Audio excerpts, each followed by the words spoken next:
Efésios 6, verso 10.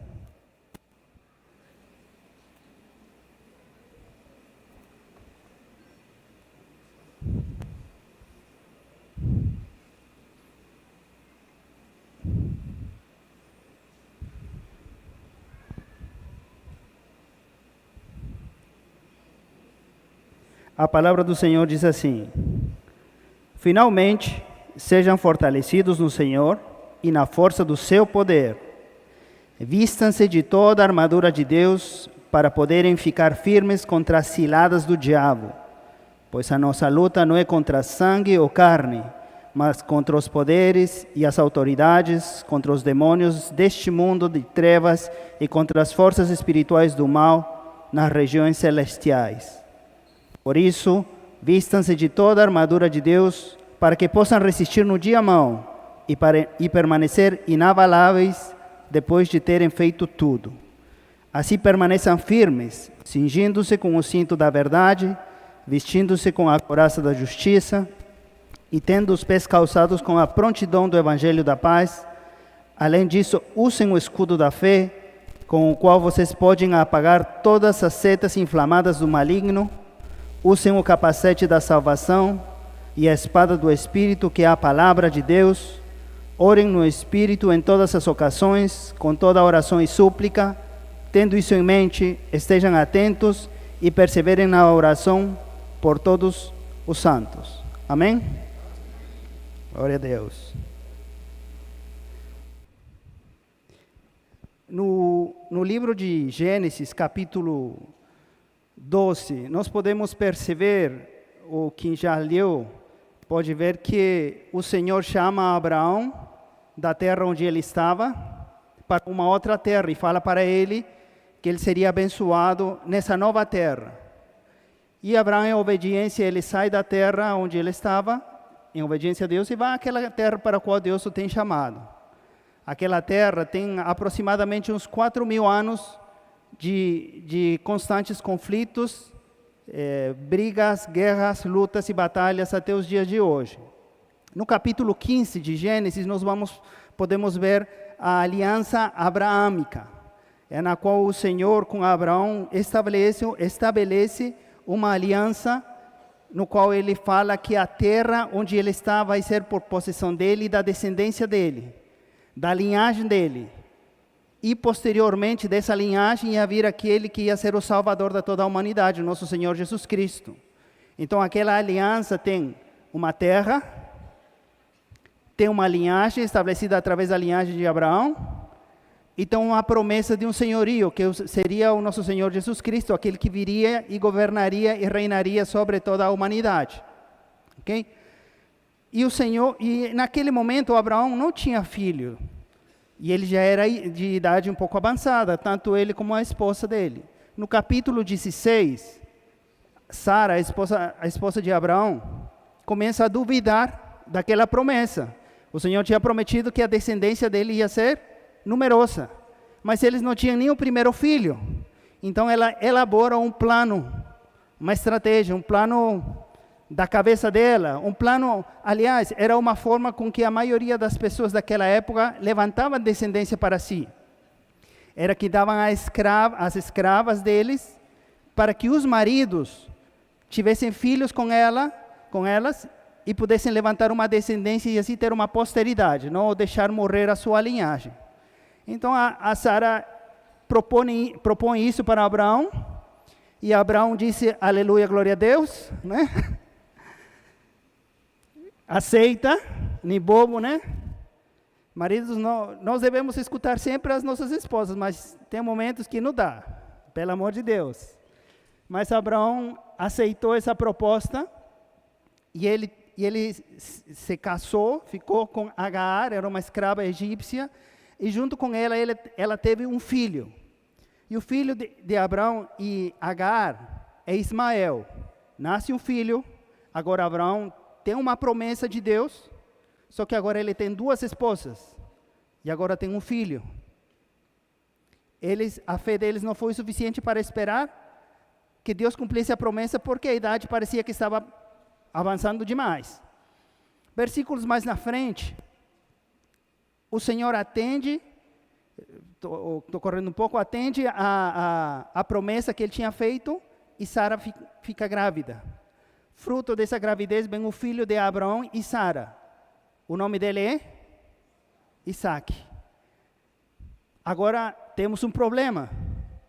Temos um pacto, um compromisso de Deus, temos 2 esposas e temos 2 filhos. E agora? O que fazer?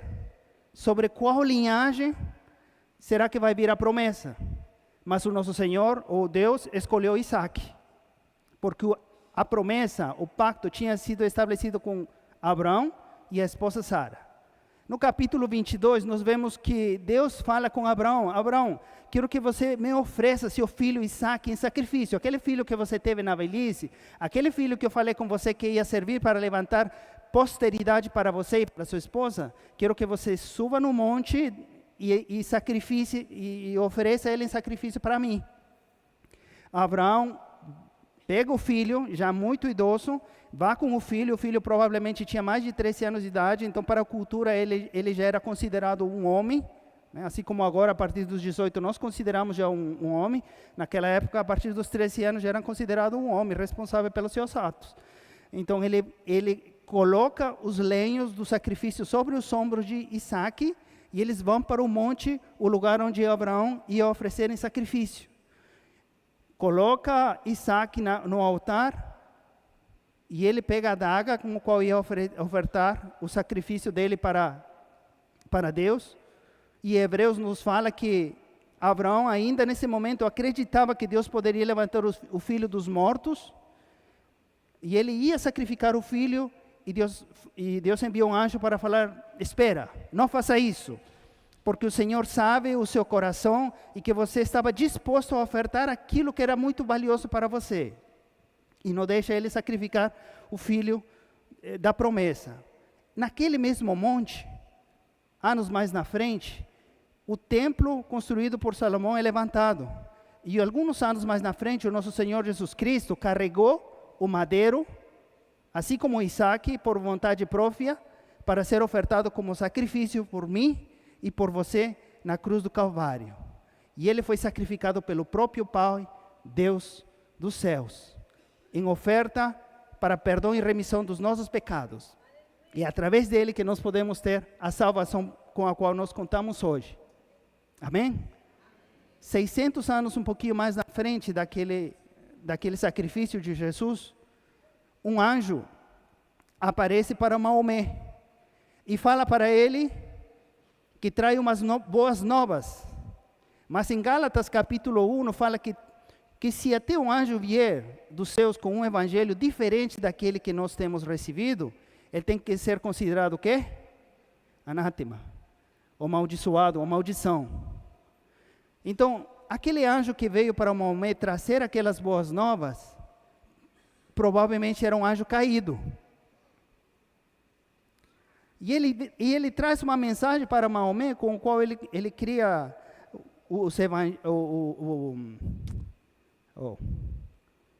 Jesus, foi da cabeça. O livro dos muçulmanos, ao Corão, Jesus, sumiu da minha cabeça. El Corão em espanhol. E fala para ele, e nesse livro, Maomé escreve, e o anjo dá uma mensagem para ele, que na verdade, Deus tinha rejeitado Sara e tinha aceito Agar, e que o filho da promessa não era Isaac, sino Ismael. Aliás, quem Abraão quase sacrificou no monte do Senhor, tinha sido Ismael, e não Isaac. Derrubando assim toda aquela promessa que o Senhor tinha feito para Abraão, da terra prometida, da terra de Canaã, que seria por posse dele e da descendência dele, tirando Abraão da linhagem com o qual viria o Salvador, a linhagem do povo judeu, que seria o Israel atualmente, e tirando o senhorio do nosso Senhor Jesus Cristo, que veio da linhagem de Abraão, e colocando outro Senhor. Foi Agar, foi Ismael, e não foi Jesus, senão foi Alá. Então ele veio e criou e falou para propagar essas novas deles para todas as pessoas. E o povo que descende, vem daquela linhagem, são os árabes e os palestinos atualmente. Faz alguns meses nós temos visto como nas notícias tem transmitido como um grupo terrorista chamado Hamas atacou a nação de Israel. Entrou pelas fronteiras, invadiu várias casas, vários locais, vários estabelecimentos e assassinou pessoas no nome do Alá. E quando eles entravam e atacavam e matavam as pessoas, falavam Alá Akbar, que quer dizer o Alá é grande. Ou uma tradução melhor, nosso Deus é maior. Com essa palavra tentam ofender, ou tentam contradizer aquele senhorio que nós temos de Jesus Cristo. Vocês têm Jesus, vocês têm a linhagem de Abraão, nós temos Alá, e Ele é maior que o Deus, Ele é maior que seu Deus. É por isso que eles vêm e atacam com essas palavras e cometem todos eles atos horríveis que nós temos visto na televisão. E Hamas é um acrônimo para umas siglas que significa Movimento de Resistência Muçulmana, mas também significa selo. Mas na palavra no Senhor, no hebraico, também Hamas é uma palavra que significa violência. Em Gênesis capítulo 11, verso 6, quando estava construindo Noé a arca e ia vir o dilúvio, a palavra do Senhor que o espírito de violência tinha possuído a toda a humanidade, por isso o Senhor decidiu destruir ela. O espírito de Hamas, o espírito de violência. Se você lê em Jeremias, você pode perceber que também utiliza a mesma palavra, mas nessa ocasião para o termo de possessão, ser possuído por espíritos. E nós temos que na palavra do Senhor nós recebemos o Espírito Santo de Deus, somos cheios do Espírito Santo de Deus, somos tomados por Ele, cheios dele, mas eles têm uma contraversão a isso, que é a possessão por anjos demoníacos. Então tudo aquilo que Deus quer construir, o diabo veio para destruir, para distorcer, para adulterar e assim enganar as pessoas, a humanidade. O propósito dele é, desde que ele se rebelou contra o Senhor, é estar em pé de guerra contra o nosso Deus Criador. E quando o homem pecou, e Deus começou a elaborar o plano de trazer a toda a humanidade, a nós, a mim, a você, para a reconciliação com Ele através de Jesus Cristo, chamando um homem, Abraão, à obediência para estabelecer uma descendência e possuir uma terra, e nós recebermos o nosso Senhor Jesus Cristo, Ele elaborou o plano dele, para trazer mentira, engano, e se levantando com violência contra os planos do Senhor. Quando Deus está construindo, o inimigo vem e está falsificando, adulterando. Por quê? Porque ele quer a glória, ele quer a honra, ele quer ocupar o lugar de Deus, mas como ele não consegue, ele quer tirar aquelas pessoas que vão glorificar a Deus e quer acabar com elas e quer destruir elas. E isso é a humanidade. Então, embora eu tenha falado agora um pouco do que está acontecendo em Israel, que até agora está em guerra, e muitas outras guerras estão acontecendo atualmente, como a Rússia e a Ucrânia, na Somália também estão acontecendo algumas guerras, e em vários outros países que não chegam até nos ouvidos, mas estão em pé de guerra, muitas vezes guerras internas. Existem muitas guerras, mas a maior guerra que a gente tem que prestar muita atenção é aquela guerra que é invisível e vem acontecendo há muito tempo. E é a guerra que promove as outras guerras que nós podemos ver no âmbito físico, no âmbito terrenal, com nossos próprios olhos. Muitas delas nascem do âmbito invisível, do âmbito espiritual. E por trás delas sempre vai estar o diabo, o maligno. Então, nessa noite eu queria falar com vocês que nós estamos em guerra. Querendo você ou não estar em guerra, você está em guerra. Você pode cruzar os braços e simplesmente não fazer nada, ou pode decidir se colocar em pé, reconhecer que existe uma guerra travada no âmbito espiritual e que você precisa tomar uma posição. E essa batalha somente pode ser ganhada através de oração. E se nós não nos colocamos de pé, nós vamos perder a guerra de forma individualmente. E nós não queremos isso, ok?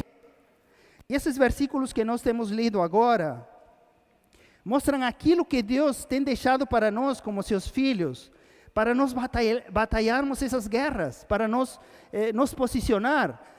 O Senhor me colocou numa guerra e agora o que eu faço? Como que eu vou batalhar essa guerra? Quais são minhas instruções para eu batalhar essa guerra? O que eu tenho que fazer? O que eu não tenho que fazer? Como que eu tenho que me posicionar? O que eu devo fazer em tal situação, em outra situação? Então, nesses versículos de Efésios, eu consegui vislumbrar algumas coisas que eu gostaria de transmitir para vocês nessa noite. E, em primeiro lugar, está no verso 6, no verso 12 do capítulo 6, que nossa guerra não é contra pessoas. Nossa guerra não é contra carne nem sangue, fala a palavra do Senhor.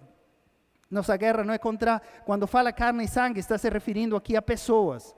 Nossa guerra não é contra sua sogra, né? Embora às vezes pareça que se está em pé de guerra, mas não é com sua sogra. Amém? Os homens dizem? Você está em guerra com a sogra, irmãos? Os homens dizem? Amém! Ou tem muito solteiro aqui, ou... Vou até tirar o soco. Uma vez mais. Irmão, sua guerra não é com sua sogra, amém? Aí, senti firmeza e convicção. As sogras são uma bênção. Minha sogra é uma bênção, eu tenho problema nenhum com ela. Ela está no céu, mas não tem problema com ela nenhum. Não veio para puxar minha perna, nada parecido. Então, não são com pessoas, mas o primeiro que a gente faz é colocar por inimigo uma pessoa. Pode ser seu chefe, pode ser seu funcionário, pode ser seu colega de trabalho, aquele que quer derrubar você e quer ocupar a sua posição, porque é uma melhor posição para ele. Não é sua amiga, sei lá, do trabalho, não é seu aluno, não é seu professor ou professora da faculdade que quer te prejudicar, colocando uma nota ruim porque não foi com sua cara. Não é seu cunhado. Não são pessoas. Mas nós naturalmente colocamos ante qualquer conflito, atrito, pessoas como sendo aquelas com as quais nós vamos brigar. E não é assim.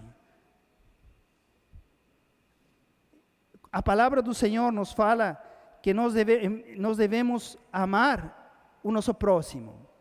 Então, se alguma pessoa faz qualquer tipo de coisa que nos desagrade ou seja ruim, nós somos chamados a amar essas pessoas.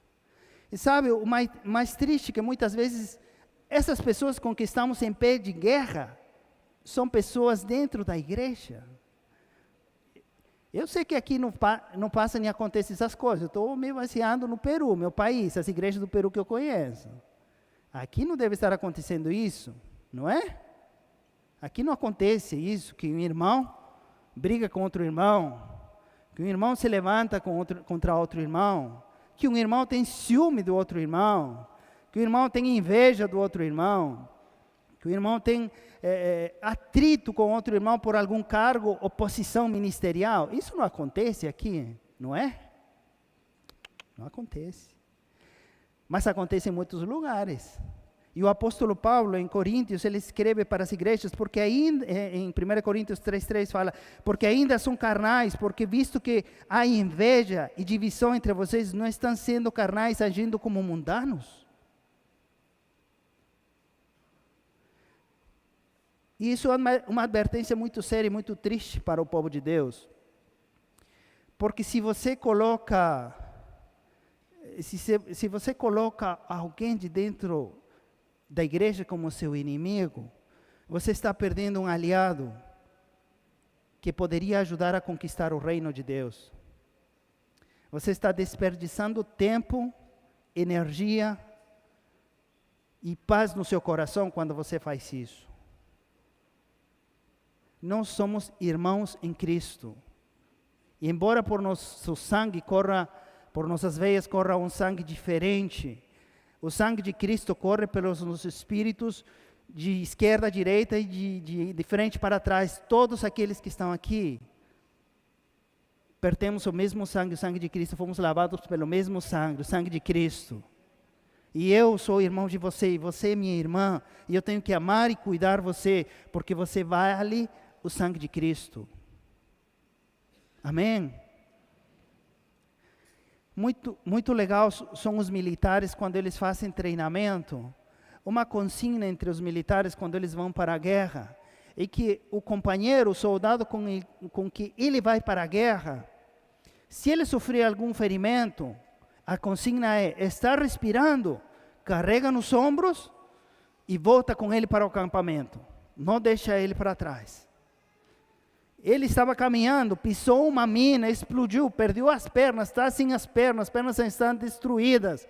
Ele está perdendo muito sangue, está jogando, está gritando aí, está respirando, carrega nos ombros e volta com ele para o acampamento. Tinha um soldado que quando voltaram de um enfrentamento, ele percebeu que um dos seus companheiros não estava com eles. E ele quis voltar ao campo, ao lugar onde tinha feito o enfrentamento e procurar aquele soldado amigo dele. Mas os outros companheiros e até o comandante, o chefe daquele momento, o capitão, falou para não voltar, que era muito riscoso, que ele poderia perder a vida, mas ele decidiu voltar a si mesmo. E quando ele voltou, ele encontrou o amigo muito ferido. E ele pegou aquele amigo, carregou nos ombros e voltou voltando para o acampamento. Ele foi atacado, ele foi alvejado, e o amigo também foi alvejado. E ele chegou para o acampamento com o amigo nos ombros, o amigo morto, e ele alvejado, ele ferido. E quando ele chegou, falaram: valeu a pena você ter feito todo esse sacrifício, agora temos uma pessoa morta e você está ferido, não vai poder lutar mais. E ele falou: valeu a pena, porque quando eu cheguei, encontrei ele ferido, e ele falou: eu sabia que você não ia me deixar aqui, eu sabia que você ia ter saudade de mim, você ia perceber que não estava junto, e isso para mim valeu a pena. Ele respondeu. Meus irmãos, temos muitas pessoas dentro da casa do Senhor que às vezes escorregam e caem, pecam, se afastam e são como soldados feridos. Nós precisamos ir a por eles. Nós precisamos procurar eles. Às vezes vai demandar esforço, sacrifício, renúncia, entrar em situações incômodas, pagar preço de oração, acompanhar novamente todo aquele trilho que ele precisa correr para ser restaurado, mas nós precisamos correr atrás dele. Nós precisamos ir em prol daqueles que estão perdidos, que foram alguma vez irmãos nossos aqui dentro de casa. Porque eu gostaria que os meus irmãos fizessem isso por mim. Então, se você conhece alguém que precisa disso, você precisa se levantar e você precisa procurar ele. Outras pessoas que normalmente nós colocamos como inimigos são aquelas pessoas que não são da igreja, né? Não são crentes, e talvez sejam pessoas que nos causam certo mal-estar. Alguma pessoa que até fica muito chateada por eu ser cristão e ter uma conduta cristã, ter meus princípios cristãos, e ela fica muito aborrecida com isso, e tenta se levantar contra mim. Ou alguma pessoa que talvez faça práticas que, para meu ver, são práticas muito feias, muito hediondas, né? Mente, adultera, trapaceia, faz falcatruas, rouba, e manipula, engana. E isso, ao meu ver, me faz sentir como que essa pessoa é alguém que eu tenho que me cuidar. E como eu me coloco em pé de guerra com ela, eu me afasto daquela pessoa.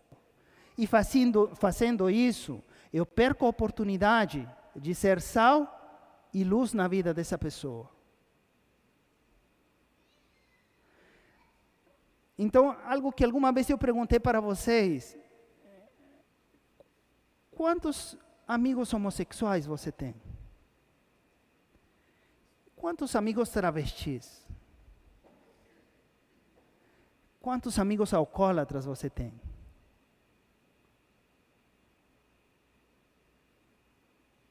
Quantas amigas garotas de programa você tem?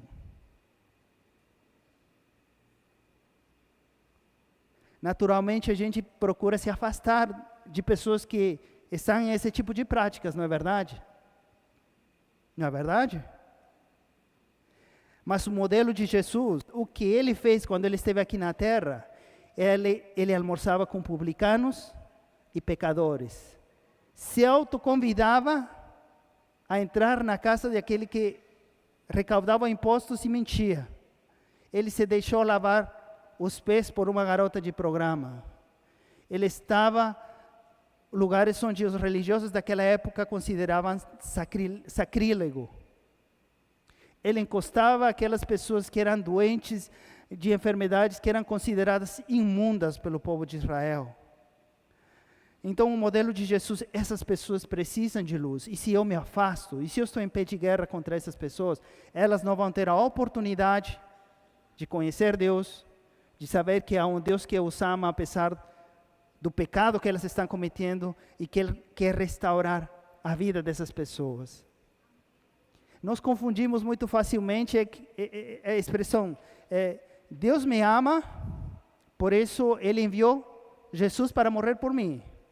Ou, Deus me ama porque Jesus morreu por mim. Qual é o verdadeiro? A gente automaticamente acredita, não, Deus me deve amar porque Jesus morreu por mim. Senão não teria condição de me amar. Como Ele ia amar um pecador? Ele me ama através de Jesus, é o que naturalmente nós pensamos. Mas a palavra do Senhor nos diz, Ele amou o mundo de tal maneira que Ele enviou Jesus. Você percebe que a ordem muda? Ele me amou pecador. Ele te amou adúltero. Ele te amou mentiroso. Ele te amou ladrão. Ele te amou assassino. Ele te amou e por isso entregou Jesus. Ele fez tudo por você, apesar dos seus erros e das suas falhas. E eu, como cristão, como vou ficar em pé de guerra com alguém que Jesus morreu e fez tudo por ele? Não tem condições. Alguma coisa deve estar errada. Alguém deve estar errando e com certeza são as pessoas que pensam dessa forma. Então, nossa luta, meus queridos, não é contra a carne, nossa luta não é contra pessoas, nossa luta não é contra a sogra, contra vizinhos. Nossa luta é espiritual. Tinha um soldado que voltou da guerra de Vietnã, e ele voltou muito traumatizado. Ele tinha visto horrores, ele tinha visto muitas mortes muito ruins, muito cruéis, e ele voltou transtornado. Mas um tempo depois ele casou, e ele separou porque ele era muito violento, muito agressivo, e ele tinha pesadelos, e ele bebia muito, e ele separou da mulher, depois casou novamente, casou com outra, e depois separou com aquela segunda esposa, depois se juntou novamente com aquela, depois separou novamente, depois juntou novamente 3 vezes com aquela segunda, né? Até que em uma oportunidade ele foi a uma igreja, ele aceitou Jesus, e Jesus levantou a mão, aceitou Jesus, e foi para casa. Mas alguns dias se passaram e ele não mudou, porque todas aquelas opressões que ele tinha ainda não cessavam e estavam no coração dele. E a esposa fala, vai e conversa com o pastor, ele vai te poder orientar e ajudar a como você talvez possa vencer tudo aquilo que está acontecendo com você. Então ele marcou uma reunião, foi e conversou com o pastor. E quando ele voltou com o pastor, a esposa perguntou, como te foi? Ele contou para ela, eu contei tudo o que eu fiz. na guerra. E ele falou que nem Jesus poderia me ajudar. Ele deu um beijo para a esposa, subiu as escadas para o segundo andar e se suicidou.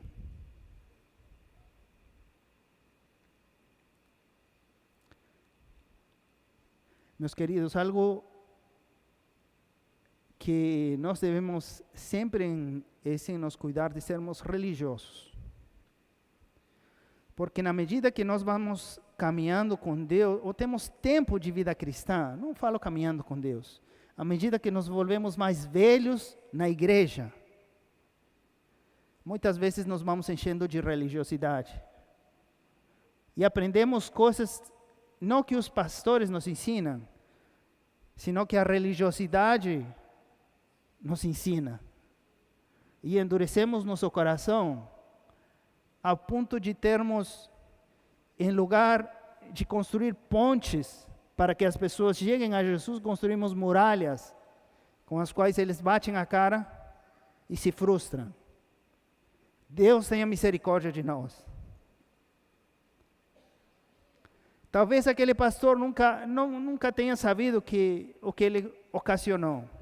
E talvez nós alguma vez tenhamos ocasionado de que alguém não queira saber nada de Deus por conta da nossa atitude. A sua luta não é contra pessoas. Deus as ama e você precisa amá-las também. Embora sejam pessoas que pisam no seu calo, embora sejam pessoas que não vão com sua cara, embora sejam pessoas que o que ela fala você não goste, ou não entenda, né? De repente ninguém está entendendo o meu portunhol. Talvez alguém está sentado lá murmurando, né? Falando, nossa, esse irmão não fala nada de direito português, né? Mas você precisa me amar, amém? Amém. Em segundo lugar, nós precisamos nos preparar.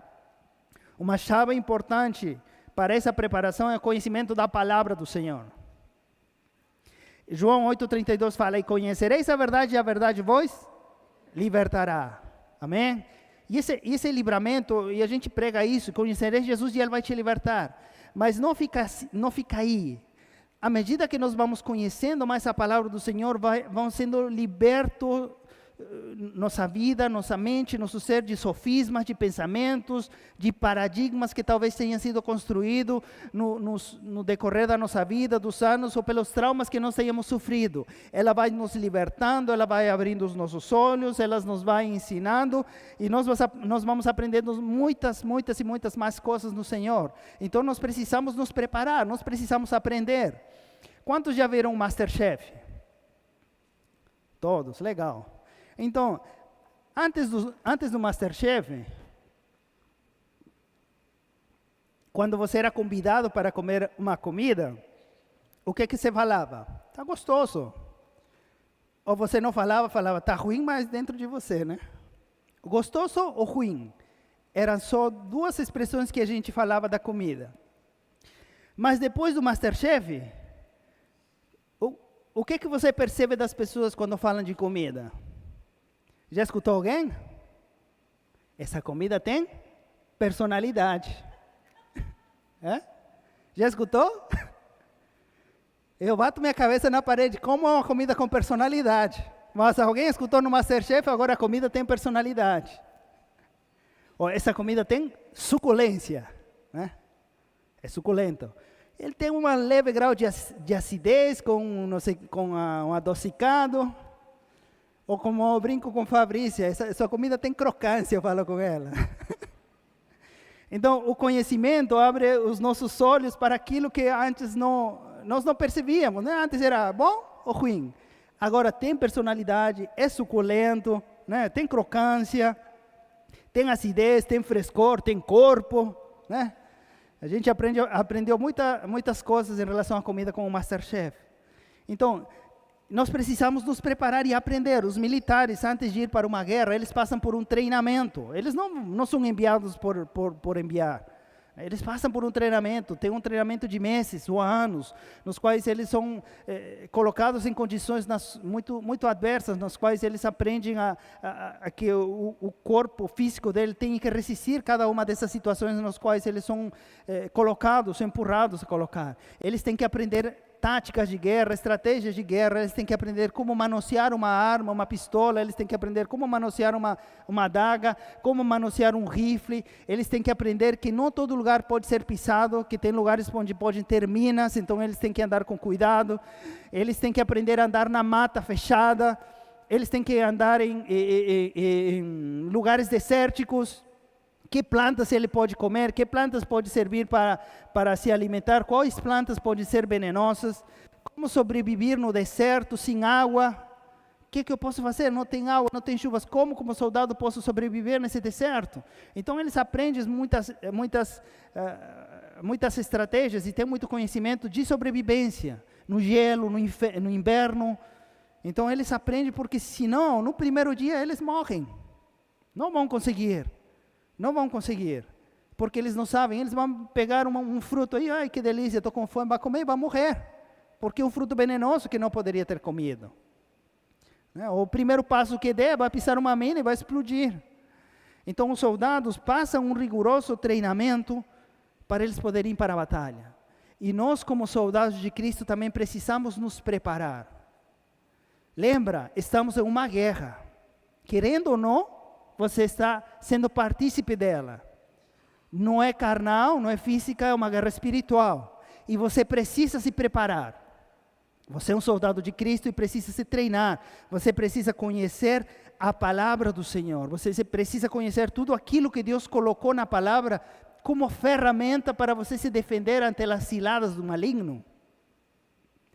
Você precisa entender que aquilo que Deus deixou aqui para você é uma arma mortalmente séria contra os ataques do maligno. E não devemos subestimar o maligno, embora ele seja vencido por Cristo na cruz, as obras dele ainda são vivas e podem destruir o caminho de muitos homens. Então precisamos nos preparar, precisamos entender e conhecer que Deus colocou em nosso coração, em nosso ser, habilidades, talentos, dons, que podem ser ferramentas e armas para conquistar as almas perdidas, para fazer o reino conhecido, para propagar a palavra do Senhor, para que Jesus seja glorificado aqui na terra. Mas muitas vezes desconhecemos isso e vivemos amedrontados e sem saber o que fazer, sem poder dar um passo por temor a fazer alguma coisa ousada. No ano de 97, eu estava numa competição de karatê na Colômbia, e no ano anterior eu tinha estado em Venezuela e tinha ganhado uma competição, tinha ficado em primeiro lugar num campeonato pan-americano de karatê. E no ano seguinte estava indo um campeonato em Colômbia e já estava preparado, estava com um casaco do Peru, né? Então um treinador de outro país, não lembro se era de Equador, de algum outro país, veio e me falou: você sabe quem é Jimmy Tarazona? Eu fiquei olhando para ele, por quê? Estranho, né? Alguém perguntar quem é você? É uma competição de karatê? Sei, falei, sou eu. Ah, tá, falou, legal, prazer, tá. E foi embora, rapidinho.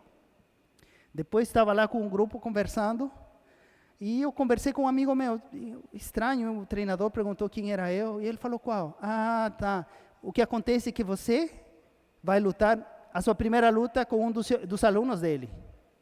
E eles já sabem que você foi o campeão o ano passado. Então ele estava querendo te conhecer. Ele queria saber quem era você, para ver se você era talvez um corpulento de 2 metros e era perigoso, ou você é um rancinho magrelo.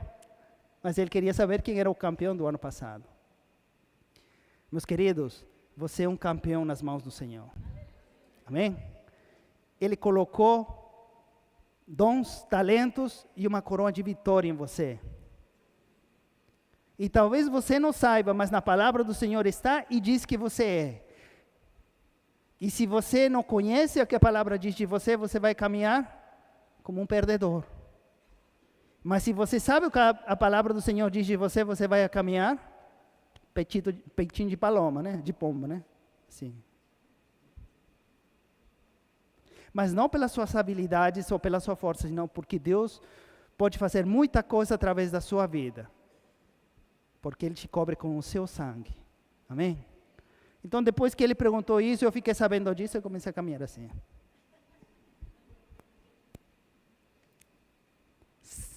Não sabe com quem o cara vai mexer. Pensei. Então, o inimigo, muitas vezes, queridos, sabe muito mais do que nós, do potencial que existe dentro de nós.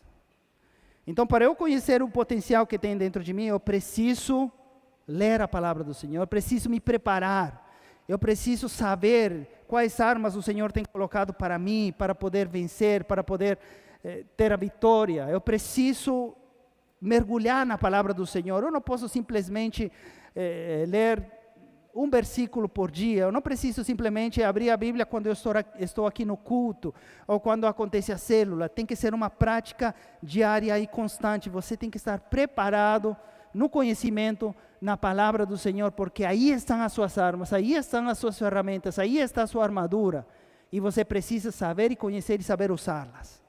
Amém? E uma arma que, vou só mencionar agora, uma arma interessante que, nesses dias, lendo aqui, estudando um pouco, me chamou muito a atenção, é a que fala sobre vestido a couraça de justiça, aí no verso 14. Vestindo a couraça de justiça. E essa é uma parte da armadura muito importante, porque os romanos do primeiro século, cobriam o peitoral e as costas dela com aquela couraça. E era uma proteção muito forte. Por quê? Porque o órgão de maior vitalidade que a pessoa tem é o coração. E se o coração é atingido, toda a vitalidade que uma pessoa pode ter, toda a energia, toda a força, todo o fluxo sanguíneo para todas as partes do corpo, com o qual uma pessoa pode fazer alguma coisa, cessa, morre e a pessoa para de funcionar. Então eles tinham um selo muito grande por isso. Então a palavra do Senhor me ensina que eu tenho que andar com uma couraça de justiça, tenho que cuidar meu coração, tenho que ter essa proteção. E essa proteção, meus queridos, é nada mais e nada menos do que santidade. Uma vida de santidade. Eu e você precisamos entender que precisamos viver uma vida de santidade. Você quer proteger seu coração? Vida de santidade. Você quer que o inimigo não toque na sua vida? Uma vida de santidade. Se você não vive em santidade, é como se você estivesse sem essa proteção e seu coração pode ser atingido a qualquer momento. E se seu coração é atingido em algum momento, você pode parar de viver. Talvez não uma vida física, mas sim parar de viver espiritualmente. O maior perigo é que o nosso coração espiritual seja atingido. E o coração espiritual está composto de 4 coisas. É a nossa mente, é a maneira como você pensa, suas emoções, a maneira como você sente, suas ambições, o que você pretende fazer, e a sua consciência. E se eu fosse o seu inimigo, eu iria atrás do seu coração. Porque indo atrás do seu coração, eu posso manipular aquilo que você está pensando, aquilo que você está sentindo, eu posso mudar as sensações, eu posso mudar as suas ambições. Talvez Deus colocou planos e projetos de ambições do reino, mas Ele vem e toca e muda por ambições que não estão dentro dos planos do Senhor. A nossa consciência de pecado, passo a pecar e não sou ciente e consciente de que aquilo que eu estou fazendo é pecado. Então nós precisamos nos vestir e revestir dessa couraça de justiça, para que assim nós possamos resistir o maligno. Nós precisamos estar preparados. Depois você pode ler com calma cada um desses versículos e entender e encontrar que quanto mais preparado e melhor você consiga dominar essa armadura de Deus, você vai conseguir vencer as batalhas. Amém? Davi venceu Golias. Ele era adolescente, já em 1 Samuel, capítulo 17, fala, ele era adolescente, mas ele não era preparado para as batalhas, ele não era um guerreiro, ele não era um soldado. Ele não tinha treinado, não tinha aprendido a dominar uma espada, nunca tinha vestido uma couraça. Mas ele tinha um treinamento diferente. Ele reconheceu que a batalha era em outro plano, no plano espiritual. Ele entendia isso e no plano espiritual ele estava completamente preparado, capacitado. Amém? E ele venceu o gigante, derribou o gigante. Amém? Então se prepare, meus queridos, precisamos nos preparar, precisamos entender que estamos em uma guerra e se estamos despreparados vamos ser alvo fáceis do diabo. E ele sabe quem está e quem não está preparado. Ele percebe quando nós estamos bem armados, bem preparados, bem capacitados e quando nós estamos descuidando-nos. E algo que eu lembro na minha adolescência, quando conheci a palavra do Senhor, sobre isso de estar preparados, é que nos ensinavam que a gente tinha que se preparar para ir a um encontro, por exemplo, de orar por uma pessoa endemoniada. Então vou jejuar, vou fazer jejum, vou orar, vou me preparar para o evento. Para esse evento, para essa ocasião. Mas isso é errado de certa forma. Porque nós temos que estar preparados em todo o tempo. Porque nós não sabemos quando vai vir o dia mau. Nós não sabemos quando vamos ser atacados pelo maligno. E se o maligno te ataca, você não vai falar, peraí, vou me preparar. Não, você tem que estar preparado para o momento da batalha. Então, isso é uma prática diária e constante em nossas vidas, amém? E em terceiro lugar, nós precisamos proclamar a palavra do Senhor. No verso 17 fala, usem o capacete da salvação e a espada do Espírito, que é a palavra do Senhor. Mas nessa ocasião a palavra do Senhor é uma espada. E uma espada, dentro dessa armadura de Deus, é um instrumento de ataque. Você se defende com escudo, se protege com todos os demais indumentários, com capacete, é proteção. Mas quando fala da espada, é ataque. E essa espada é a palavra do Senhor, mas é a palavra do Senhor proclamada. Em Marcos 16, 15 ao 19 fala, e disse-lhes, vão pelo mundo todo e preguem o evangelho a todas as pessoas. Quem crê e for batizado será salvo, mas quem não crer será condenado. Estes sinais acompanharão os que creem. Em meu nome expulsarão demônios, falarão novas línguas, pegarão em serpentes, e se beberem algum veneno mortal, não lhes fará mal nenhum.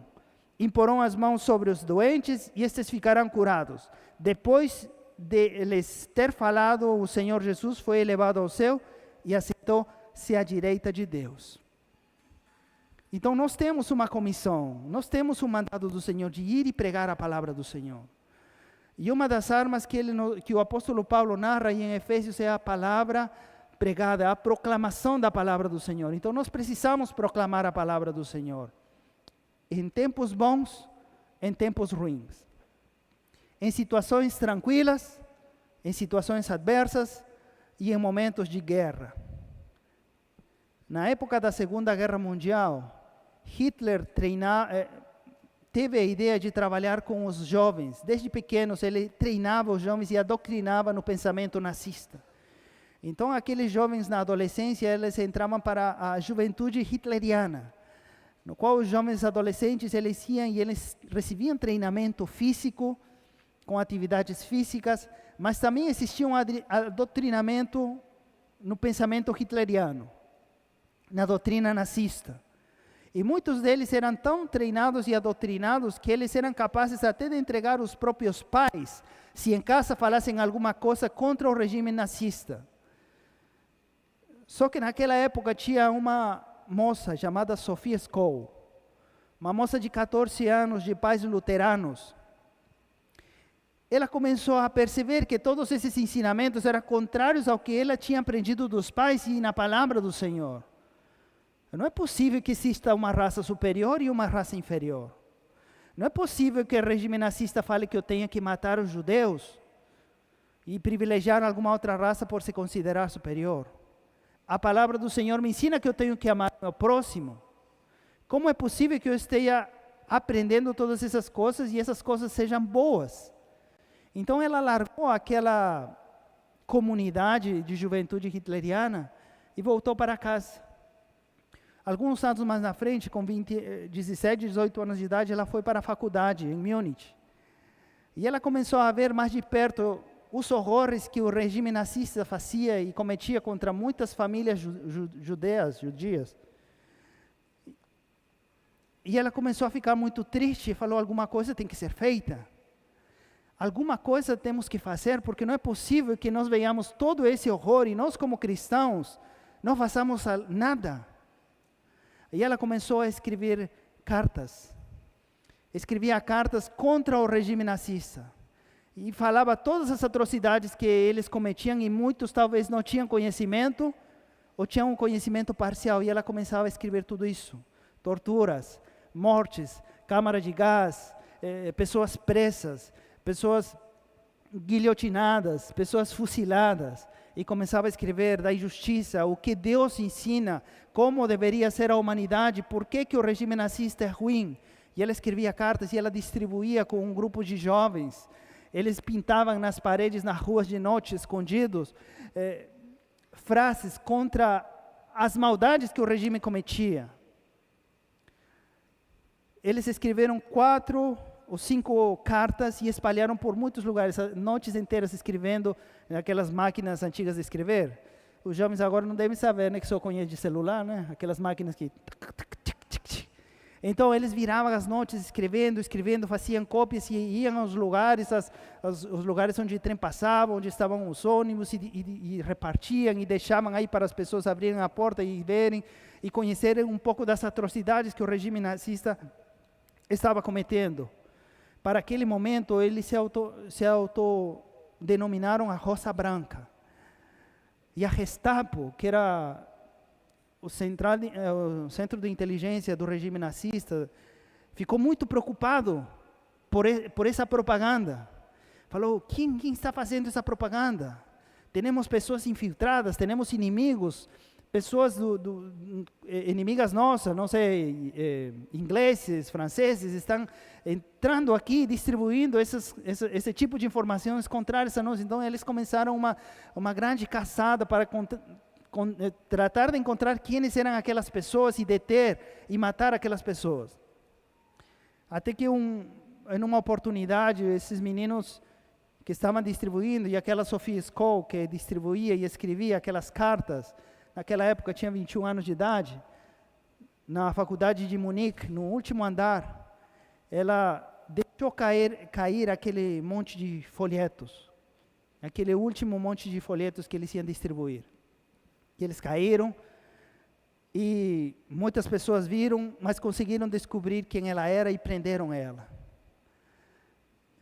E levaram para ela e começaram a interrogar, e eles ficaram surpresos de que o que eles pensavam que era uma organização grande, forte, eram na verdade 5 pessoas, estudantes na faculdade, de 20, 22, 23 anos, que tinham se levantado, pessoas cristãs, que entendiam que precisavam proclamar a palavra de Deus mesmo que custasse perder a vida. E eles não negaram aquilo que estavam fazendo, e eles foram condenados à morte. A idade de 21 anos, antes de fazer 22 anos, Sophie Scholl foi guilhotinada. E acabaram com aquele movimento. Pero para esse entonces, muitas pessoas já tinham aberto os olhos contra o regime nazista. E algo muito interessante aconteceu. Uma dessas últimas cartas foi encontrada, escondida e contrabandeada. Chegou nas mãos do exército inglês. Assim que eles decidiram enviar aviões, imprimiram milhares de cópias dessas cartas e enviaram aviões. E espalharam por todo lugar que eles podiam sobre a Alemanha naquela época. Então aquilo que ela tinha escrito para um grupo pequeno transcendeu, e Deus fez mais. Foi espalhado para que toda a Alemanha visse das atrocidades que o nazismo estava cometendo contra muitas pessoas. Uma menina de 20, 21 anos de idade foi capaz de enfrentar o Hitler e seu regime. É um momento de guerra, de luta, e não temeu pela própria vida, porque suas convicções, seus valores e seus princípios e sua fé a impulsionavam a proclamar a palavra de Deus, apesar do que estava acontecendo. Porque era pior se ela ficasse calada e não fizesse nada. Isso ia machucar muito mais o coração dela. Até o dia de hoje, ela tem uma estátua lá na faculdade, na Universidade de Munique, com a fisionomia dela, e tem uma rosa branca em símbolo da lembrança do ato corajoso daquela menina naquela situação. Meus queridos, precisamos proclamar a palavra do Senhor a tempo e fora de tempo. Não devemos nos acovardar, não devemos ficar intimidados, porque nossa luta é espiritual. Você pode ser rejeitado quando você pregar a palavra do Senhor para alguém, pode ser humilhado, mas a sua luta não é contra a carne. Talvez é vontade de bater naquela pessoa, de denunciar ou fazer alguma coisa em troco no mesmo nível, mas você é chamado a proclamar a palavra do Senhor, apesar do que essa pessoa seja capaz de fazer. Amém? Vamos ficar em pé e orar?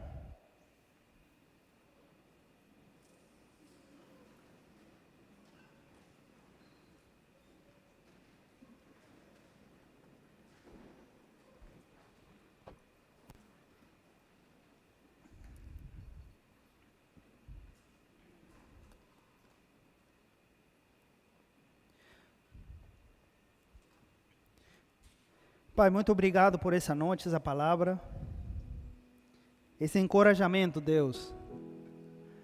Esse talvez tirar o velo dos nossos olhos de viver uma vida tão levianamente e não enxergar aquilo que está no reino invisível acontecendo à nossa volta. Senhor, corre o véu dos nossos olhos, precisamos ver, enxergar e saber que existe uma guerra acontecendo nesse momento. Uma guerra onde o inimigo quer destruir a minha casa, minha família, meus filhos, meus pais, meu casamento, minha empresa, meu negócio, meu trabalho. Uma guerra onde o maligno trama todo tipo de plano e estratégia para destruir-nos, impedir que nós conheçamos a Tua palavra, impedir que nós saibamos do nosso potencial e dos planos que o Senhor tem para as nossas vidas, que certamente são gloriosos e maravilhosos, porque bons pensamentos o Senhor tem a respeito de nós. Senhor, nos ajuda a enxergar. Senhor, nos ajuda a sermos corajosos e saber que nós precisamos proclamar a Tua palavra, embora a situação seja adversa e difícil. Senhor, move meu coração, move o coração dessa igreja, de cada um dos irmãos que está aqui. Que eles estejam atentos, Senhor, para que toda a cilada do maligno não venha como surpresa sobre a vida deles, senão ele esteja preparado e enfrente com valentia, com coragem e vença em nome do Senhor dos Exércitos. Em nome de Jesus. Amém. Amém. Glória a Deus. Obrigado, irmãos. Amém.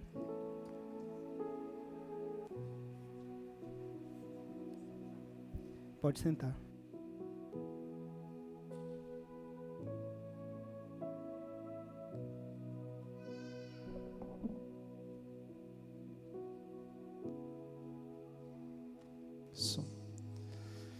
Estamos em guerra, né?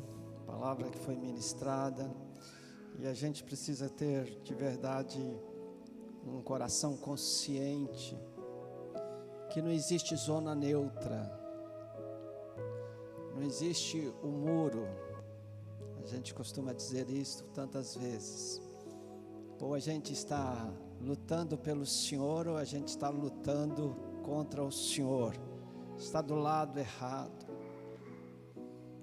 E somente comprometido com a palavra de Deus, somente quando estamos de fato firmados na Escritura Sagrada, somente quando estamos com o nosso coração apegado a Jesus. Nós hoje temos tantas guerras que se levantam contra nós para que nós não andemos com o Senhor, desde muita atividade, muita agitação, até os entretenimentos, os celulares, os tablets nas nossas mãos. E a gente não encontra tempo para ler a palavra, a gente não encontra tempo para orar, a gente não encontra tempo para conversar com alguém. Aliás, a gente não encontra tempo até para conversar com os da casa mesmo, né? Não poucas vezes você vê num restaurante, num filme, na vida real, tem 4 pessoas numa mesa, todas as 4 estão com seu celular, cada um sozinho. Perdemos a nossa liberdade e estamos vivendo um mundo solitário, um mundo egoísta. E nós somos chamados, hoje pela manhã a palavra foi ministrada nesse sentido, de nós levarmos o Evangelho, nós sermos pessoas que reconheçam o seu chamado, estejam prontas para proclamar Jesus, para declarar Jesus através do seu chamado. E cada um de nós nessa noite é desafiado. O tema do nosso ano é mudanças. E nós precisamos entender que nós não podemos mais ficar inertes. Imagine, meus irmãos, que alguma coisa possa acontecer comigo e com você em função de uma orientação errada, como naquela ilustração que o time contou, o pastor disse que nem Jesus podia fazer uma coisa pela pessoa e a pessoa foi e suicidou. Mas como ele fala que nem Jesus, ele é um pastor de ovelhas ou ele é um demônio nas mãos de Satanás para levar pessoas à morte? Como ele poderia dar um recado deste? E às vezes a gente dá recado iguais, quando a gente não se importa com aflições de pessoas que estão desesperadas querendo nossa ajuda. Então somos chamados para mudar, sairmos da inércia, sairmos da nossa vida tranquila, da nossa vida normal. Parece que o mundo está todo bem. Não, nós estamos em guerra. Para você se manter com um crente fiel, um crente firme, você precisa estar com os olhos abertos. Estamos em guerra. Os jovens estão em guerra, os adolescentes estão em guerra, os homens estão em guerra, as mulheres estão em guerra, os casamentos estão em guerra. Ou a gente luta do lado certo, ou a gente perde a guerra. Mas nós não vamos perder a guerra. Nós não vamos perder a guerra. Nós vamos mudar. Eu e você vamos mudar, amém? Eu e você vamos nos posicionar, vamos nos levantar, vamos para as nossas células, vamos para o nosso local de trabalho, vamos dar testemunho, vamos conhecer a palavra, vamos sustentar a nossa fé numa palavra viva e eficaz que muda a nossa história. Você crê nisto? Crê nisto? Diz isto para a pessoa do seu lado. Sua história pode ser mudada. Jesus pode mudar a sua história. Eu creio nisto, que Jesus pode mudar a nossa história, nos tirar da letargia, da indiferença, da frieza, e nos colocar como guerreiros prontos para lutar contra o mal, contra o poder de Satanás, contra aqueles inimigos vorazes que estão aprisionando as pessoas para que não tenham seus olhos abertos, para que não conheçam a Jesus. Hoje somos chamados a mudar de vida, amém? Meu Pai, em nome de Jesus, nós colocamos todo o teu povo nas tuas mãos mais uma vez. Nós queremos declarar, Senhor Deus, que esta igreja está em guerra, Senhor. Está lutando contra o pecado, com o pecado na sua própria vida, no seu próprio lar, no seu próprio casamento, na sua própria vida pessoal. Estamos em guerra, Senhor, contra as artimanhas de Satanás, contra os fogos lançados, dardos inflamados do maligno. Nós estamos em guerra, Senhor Deus. Estamos em guerra contra uma igreja fria, uma igreja apática, uma igreja desinteressada. Estamos em guerra por uma igreja viva, uma igreja santa, uma igreja apaixonada, uma igreja cheia de Deus, uma igreja incendiada, uma igreja pegando fogo, jovens incendiados, crianças dominadas pelo Espírito Santo, adolescentes cheios de Deus, gente transformada pelo poder do Senhor. Estamos em guerra por uma igreja celestial, uma igreja que ama o Senhor e o reino do Senhor. Estamos em guerra para que o Senhor mude a nossa história, a minha história e a sua história, e sejamos crentes no mundo incrédulo para a glória do Senhor. Pai, nós oramos a Ti e abençoamos o Teu povo, no nome de Jesus, e todo aquele que crê, diga amém. Aleluia, glória ao Senhor. Glória ao Senhor, amém. Pode assentar, já estamos encerrando, vamos passar uns avisos rápidos.